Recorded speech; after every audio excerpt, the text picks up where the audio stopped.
If you're someone who still gets pulled around by sadness, jealousy, fear, or anger, the kind of feelings that drag your mood down and leave you unsure how to cope. Or if you've made mistakes you regret, said hurtful things in the heat of anger and wished you could take them back, then today's book is exactly what you need. It's a book I'd loosely translate as the power of emotions. Love, anger, joy. Defeating bandits in the mountains is easy, but defeating the bandit in your own heart is hard. And the bandit in our heart, in Buddhist terms, is what is called the 7 emotions and 6 desires. The 7 emotions are the 7 different shades of human feeling. The 6 desires refer to our worldly cravings. This book is about those 7 human emotions. It breaks down the 7 feelings that have walked beside us since the day we were born. Emotion is a current of energy flowing through us. If you can live at peace with it, you can take charge of your own life. Understanding your emotions lets you read them more clearly, understand other people's feelings, and still protect your own at the same time. From there, you can turn emotion into strength and face life with a more positive outlook. The author of this book is François Lelord, a well-known psychiatrist who practiced in both France and the United States. He is also the author of the international bestseller on self-healing, Hector, and the Search for Happiness. Another hugely popular book of his. The book we're looking at today was co-written with French psychologist and psychiatrist Christophe André. Now, let us dive into what these 7 emotions actually are. The calm down pill, and why we actually need emotions. Wouldn't it be wonderful to stay calm no matter what life throws at you? The author poses a thought experiment. Imagine there's a magic pill that makes you composed in any situation. No matter what trouble you run into, your expression never changes. Your heart stays as still and flat as a calm lake, completely unmoved by life's emotional storms. Isn't that exactly the kind of inner peace and stillness we're all chasing? So, would you take this pill? But before you decide, the author says, you need to know the side effects. First, without emotions affecting you, you'd become indifferent to life itself. Second, because nothing could rattle you, you'd stop feeling hurt. And that numbness could lead you to act in ways that are dangerous to yourself or others. Third, your memory would decline and your judgment would weaken. Fourth, you'd struggle to genuinely connect with other people. So, after hearing all that, do you still want to take the pill? As you can see, emotions cause us a lot of suffering, but on the flip side, they're also what give our lives flavor and let us build deep connections with other people. In truth, emotion is a source of motivation that helps us express ourselves to the world. It's the most primal energy we carry inside us. You need to understand and manage your own emotions in order to harness their power. So first, let's get a basic overview of what emotion actually is. Emotion has 3 main components: the physical, the cognitive, and the behavioral. It's a flow of energy that moves from stillness into activation, triggering physical responses in the body. Your blood pressure rises, your heart races, your breathing quickens. From there, emotion shapes the way you think. When you're angry, your focus narrows in on whatever's making you angry. When you're sad, you can get stuck in that sadness and start spiraling into negative thoughts. Finally, emotion drives you to react and act. All right. Now let's get into each of these core emotions one by one. Anger. Facing it and taking back control. Let's start with the emotion that probably bothers more people, more often than any other. You've probably noticed that some people, when they get angry, completely lose it. Throwing things, slamming doors, even lashing out at others. But then there are people who go the opposite way, swallowing their anger and never letting it show. Here's the thing though. both exploding and bottling up our mistakes. The right approach is to face the anger head-on, understand it, and then resolve it. But to really understand your anger, you first need to know why you're angry in the first place.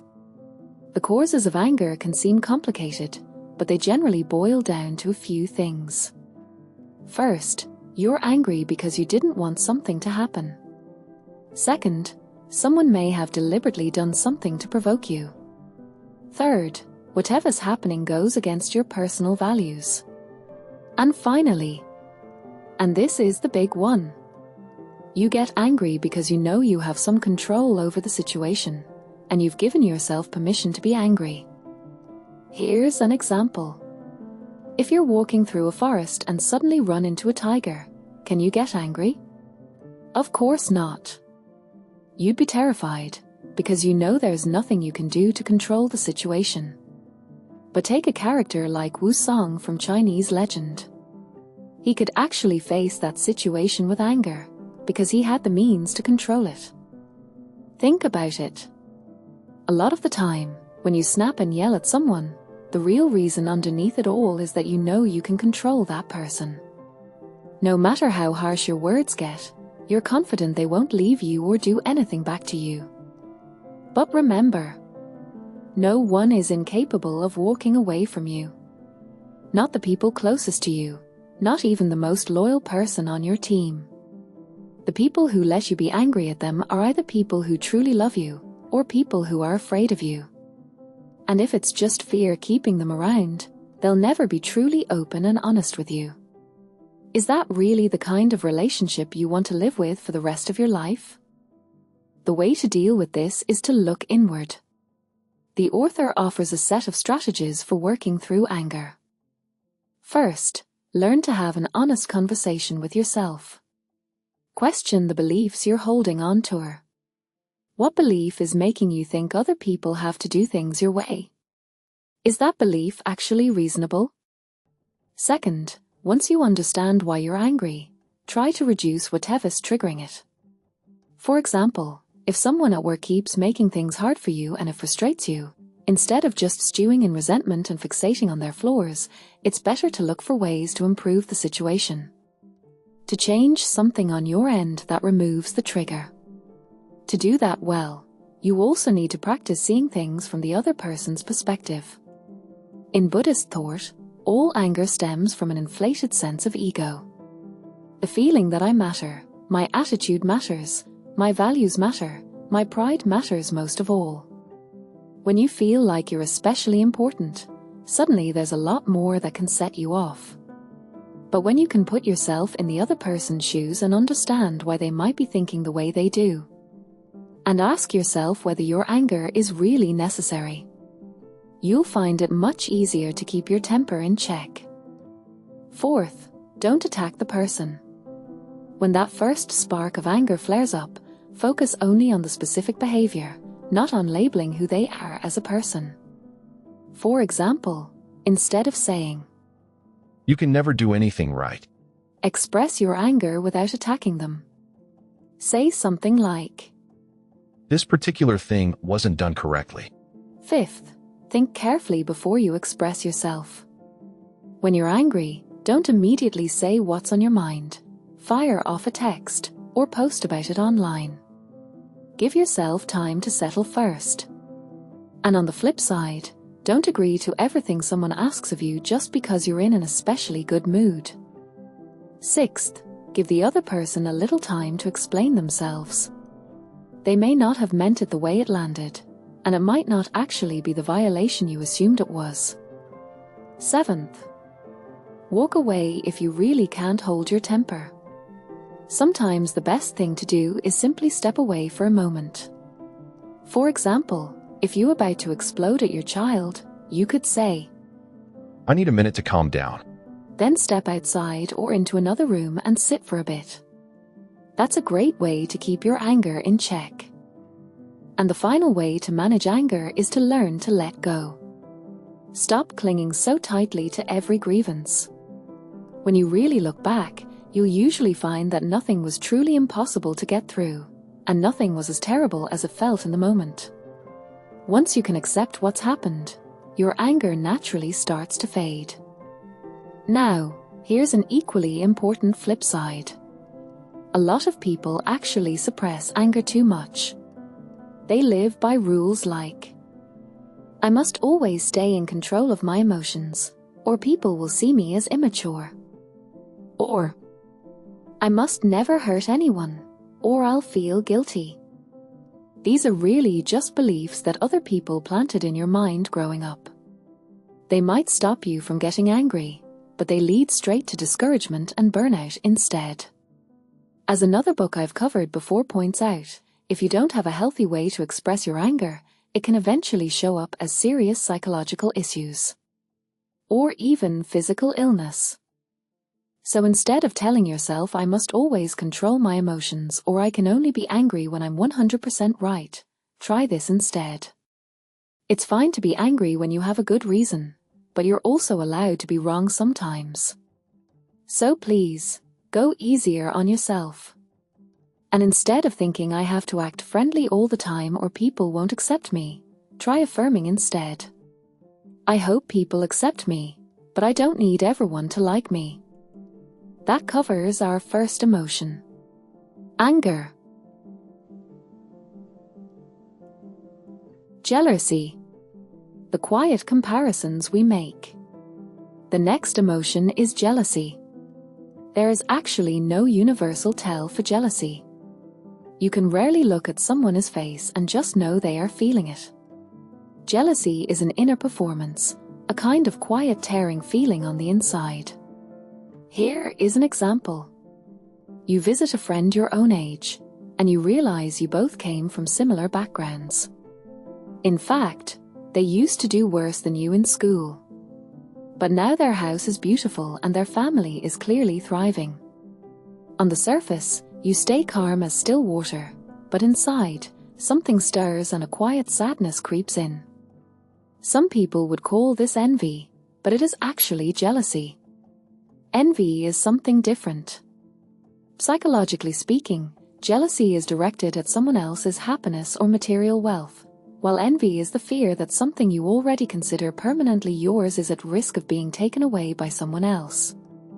We will get into envy a bit later. According to this book, people generally experience jealousy in one of three ways. The first is depressive jealousy.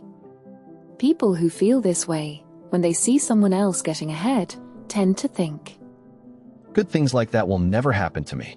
Or, I am just unlucky. This kind of jealousy tends to make you want to withdraw and shrink back. The second type is hostile jealousy.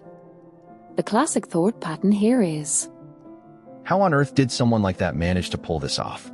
People who feel this way believe no one should be better than them, so they look for flaws, talk badly about the other person, or try to tarnish their image in other people's eyes. The third type is admiring jealousy. He is genuinely talented, so of course he got the promotion. I just need to work harder. This third type is actually a fairly healthy form of jealousy.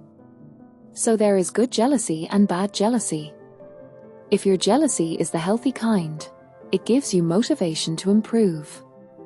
But if it is the unhealthy kind, it can lead you to hurt other people. Jealousy can be fuel for growth, but it needs to be managed.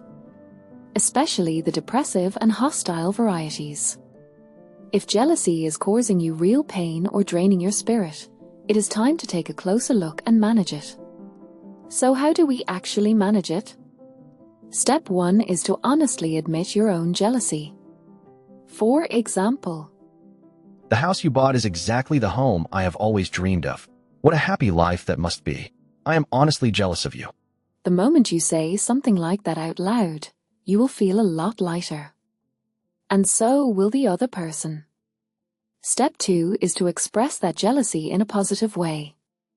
Genuinely feeling happy for someone, from the bottom of your heart, is actually a high energy way to process the emotion. For example, buying a house like that takes real effort. This is proof of how hard you have worked over the years. I am truly happy for you. Step 3. Check in with yourself to see whether you have been telling yourself you are somehow inferior. Thoughts like, My friend is so good at this. What about me? Am I moving forward or falling behind? People who think this way are constantly trying to show their best side to others, but you should recognize that this mindset is exactly what creates unnecessary jealousy in the first place. Or, on the flip side, check whether you have been telling yourself you are superior. If your ego is inflated, you will feel like you have to be better than everyone else, and when reality does not match that, you will naturally end up suffering because of your own jealousy. If you notice either of those patterns, move on to step 4. Weaken the idea of the other person is superiority in your own mind. Their apparent superiority is really just something your jealous ego has constructed.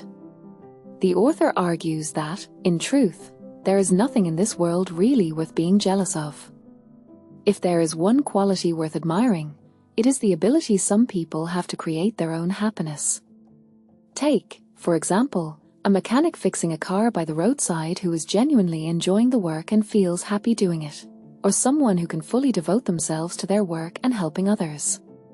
Those are the people genuinely worth looking up to. My hope is that we can all turn jealousy into motivation to compete with ourselves, not with anyone else.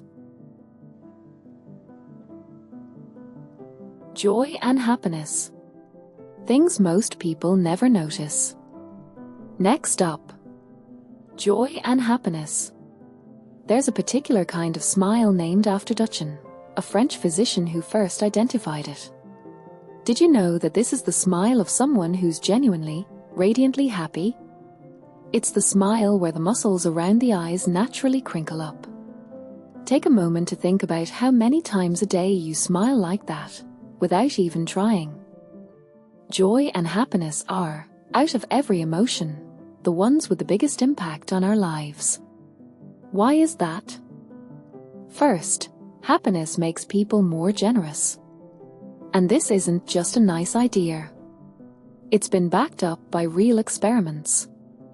In one study, a psychologist asked a group of participants to take part in an experiment. Afterward, as they left, they walked past a beggar outside. The researcher found that the participants who'd felt the most pleasure and joy during the experiment were also more likely to give money to the beggar. So which comes first?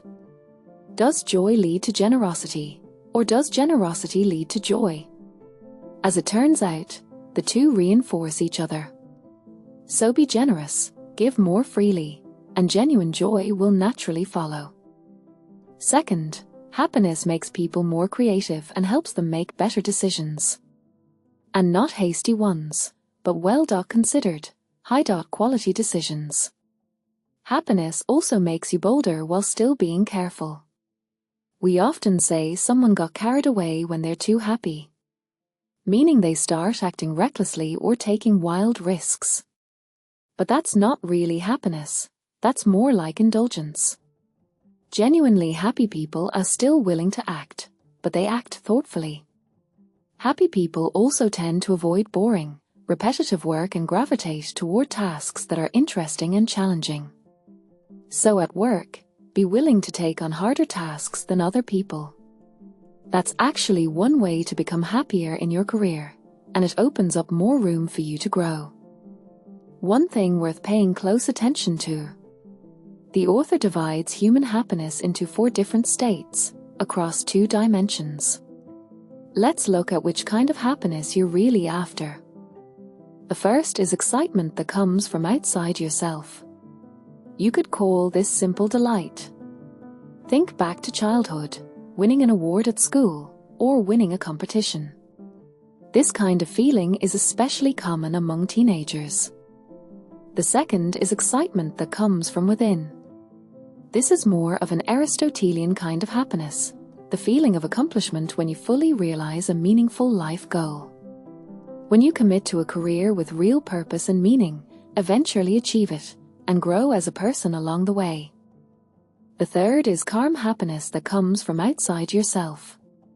A quiet sense of contentment. Picture sitting in the garden with your partner, sipping tea, watching your kids play nearby. This kind of happiness makes you smile quietly to yourself, fully content. And finally, calm happiness that comes from within. This is what we'd call equanimity. That sense of peace when you truly understand your own purpose in life and accept that life is simply impermanent. You live calmly and enjoy the experience of being alive, moment by moment. These are the 4 different forms of happiness. And importantly, none of them ranks higher than the others. Every form of happiness brings real, high-quality energy. So how do we actually improve our happiness? First, ask yourself, which of these 4 kinds of happiness feels closest to your own ideal? What makes you happiest right now? What was your happiest moment? Have you let any moments of happiness slip by unnoticed? Does what makes you happy actually depend on you? Keep asking yourself questions like these to make sure you're heading in the right direction. But you also need to pay attention to what happiness actually requires. And what it doesn't. Happiness has very little to do with money or age. We're always afraid of getting older, as if aging were some terrible thing. But in reality, people tend to grow happier as they age. There's no research showing that young people are happier than older people. Someone who's lived a long life might calmly tell a younger person, This too shall pass. Enjoy being young. You have so many opportunities ahead of you. But young people rarely see it that way. Life's struggles hit harder when you're young, and every setback feels magnified beyond measure. So what does happiness actually depend on? To be happy, you need good health. Even a minor illness can immediately knock your happiness down. Happiness also depends on your personality. Notice whether you're someone who easily spots joy and creates happiness for yourself. Happiness also depends heavily on the quality of your marriage and relationships. So choose carefully and thoughtfully before committing to marriage with someone. And happiness depends on what you believe in.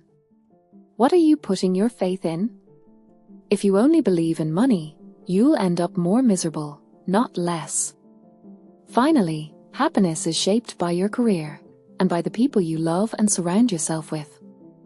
Those are the ingredients someone needs in order to be happy. But remember this. Happiness isn't about chasing as many satisfying things as possible. As the author puts it, happy people are happy because they find happiness within whatever situation they're in. Not because their circumstances happen to please them more than other people's circumstances please them. Real happiness means finding contentment in your own desires, staying level-headed, and learning to stay calm in the face of both success and failure. Pursuing hope while accepting both perfection and imperfection along the way. Grief, loss, and how to move through it. Next, let's talk about grief. Everyone, at some point, goes through difficult, sad days. Getting criticized by a boss, losing a pet, dealing with illness, and so on. All of these hurt in their own way, but underneath all of them is one common thread. Loss. Losing your boss's trust, losing a beloved pet, losing your ability to function normally, losing possessions, losing your sense of meaning. All of these are losses, and they're what make us feel grief. We naturally gravitate toward joy and try to avoid grief at all costs, but grief actually exists to teach us something. To help us avoid repeating the same painful situations. It pushes you to reflect on your actions, your mistakes, your blind spots. It also stirs up compassion in the people around you, and lets you connect more deeply with others who are going through their own pain. Grief isn't as frightening as we tend to believe. That said, don't let it throw you off balance either. If you stay sunk in it for too long, it can consume your entire sense of self. So what do we do when grief feels overwhelming? The first step is simply to accept it. People with strong spiritual beliefs and a deep inner life tend to be especially good at accepting and moving through sadness. They see grief as cause and effect, as karma, as a lesson meant for them, as a path they were always going to have to walk. With that kind of belief, it becomes much easier to shift your perspective on pain. To see it simply as an experience that reveals value, lessons, and growth hiding underneath it. And from there, you start to feel better. You can also share your grief carefully with someone you trust. Carefully here means not turning it into a story you repeat over and over. After that, try to shift your focus elsewhere. Think back to activities you used to love, or experiences you've always wanted to have, and intentionally redirect your attention toward them. That can help pull you out of the pain. And if none of that works, don't hesitate to reach out to a professional. A therapist or psychologist. Shame.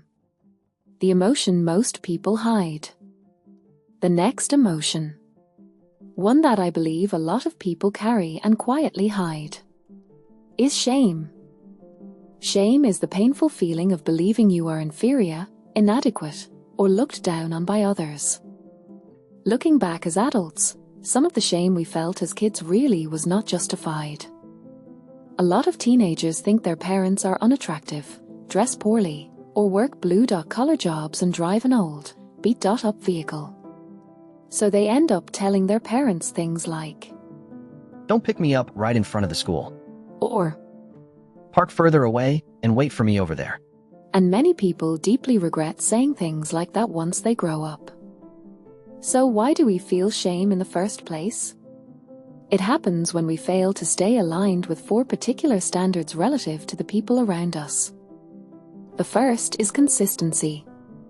For example, if everyone else in class rides a scooter, but you ride an old, cheap motorbike that is not as nice looking, that difference can make some young people feel ashamed. The second is the absence of mutual support. Meaning a selfish action of yours gets exposed in front of others, and you end up feeling ashamed. The book gives an example. On Move.in Day at a dorm, a group of new students share food they brought from home with each other. Except one girl stays behind in her room and waits until everyone is gone before eating a cake her family packed just for her. Unfortunately, everyone comes back right as she is eating it, and she is overwhelmed with embarrassment. The third standard relates to physical development. Something every adult has experienced during puberty. Some people feel shame for developing too early, others for developing too late, and others simply for being different from their peers. And the final trigger for shame is competitive pressure. For example, if everyone on your team hits their monthly targets except you, that alone can leave you feeling ashamed. Shame tends to look the same on everyone. Reddened cheeks, a lowered head, eyes cast down. Of course, shame has its own purpose. Just like every emotion that has stayed with us for this long has a reason for existing. One function of shame is that it makes other people more forgiving toward us.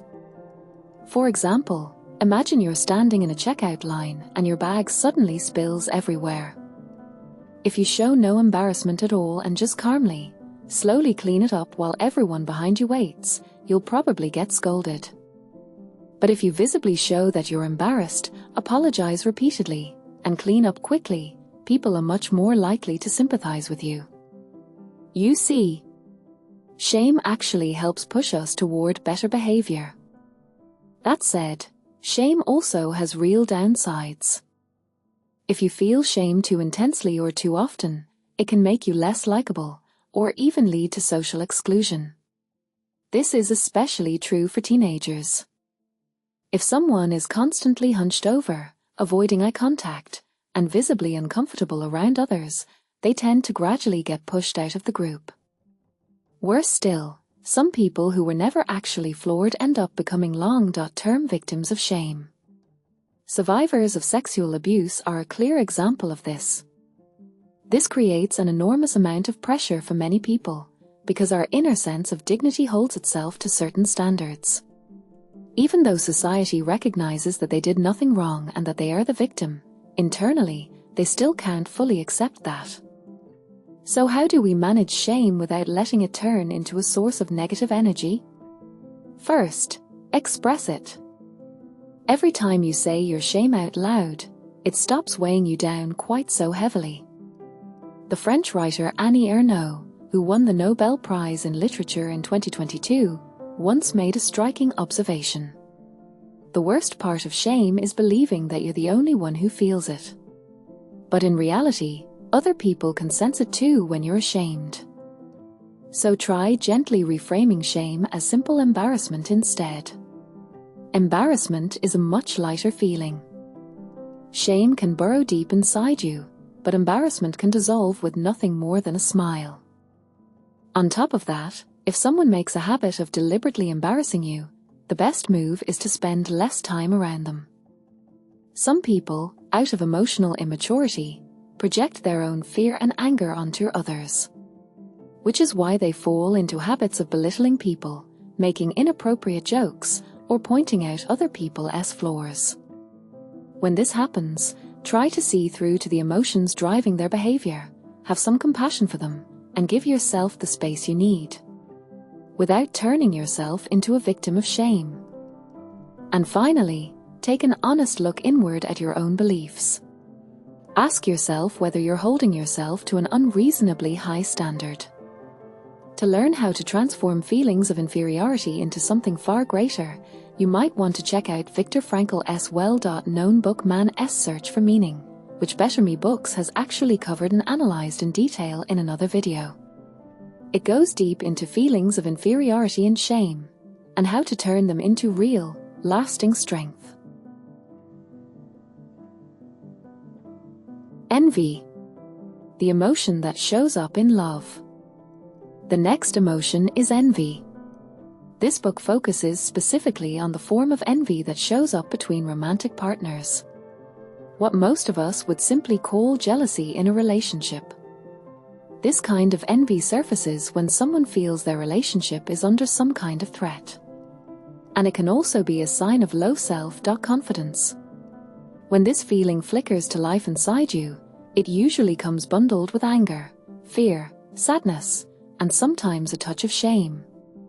It's a complicated, fairly negative emotion. But it also serves a purpose of its own. Back in early human societies, when food was scarce, this kind of envy actually helped people survive.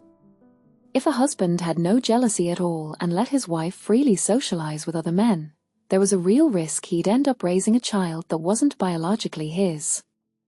And if a wife allowed her husband to be involved with multiple partners, she risked not having enough resources to live on, since he'd be supporting other children as well. Fast forward to modern society, where food is no longer scarce. We still hold onto this emotion, and it still serves a purpose. It helps couples maintain a sense of exclusivity with each other. But this kind of jealousy can also cause real pain. Excessive romantic jealousy tends to show up in 3 ways. Constant monitoring, restricting your partner's contact with others, and putting your partner down. People who fall into this pattern usually have very low emotional energy to begin with. So how do we manage this kind of envy? Just like with any other emotion, the first step is to honestly acknowledge it and face it directly so you can find a real solution. From there, ask yourself a few honest questions. Have you ever been hurt by a partner's betrayal? Were you hurt by infidelity within your own family growing up? Do you feel like you're not important enough or not attractive enough to hold someone's heart for the long term? Where does that insecurity actually come from? Sitting with questions like these will give you a lot to think about. If feelings of envy keep causing real problems between you and your partner, it's worth bringing in outside help, like a counselor. And finally, make sure you're giving your partner some personal space. Taking away someone's personal space doesn't actually reduce the risk you're worried about.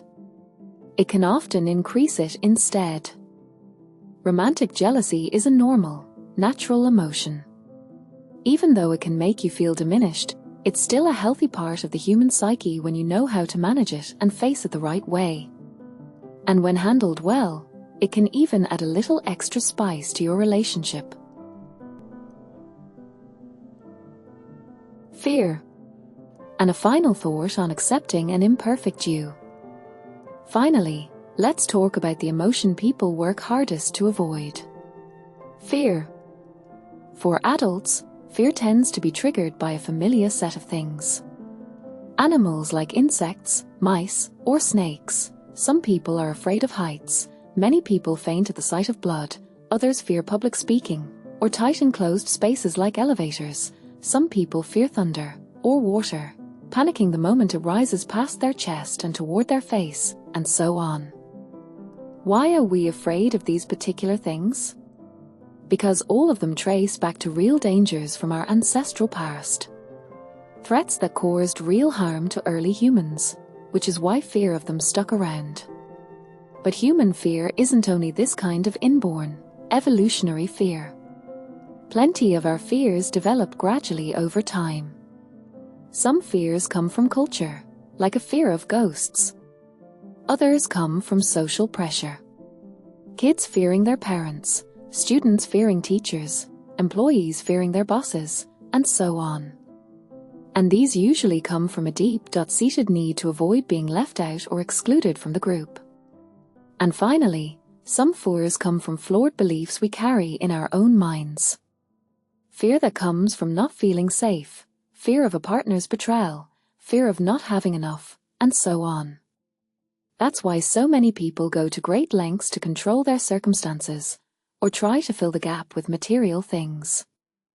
At the end of the day, fear is an unpleasant, uncomfortable emotion.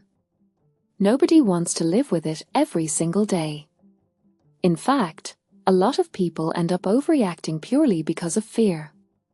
When fear turns into negative energy inside you, it breeds anxiety and self-doubt. And that's when you need to find a way to manage it. So how do we manage our fear?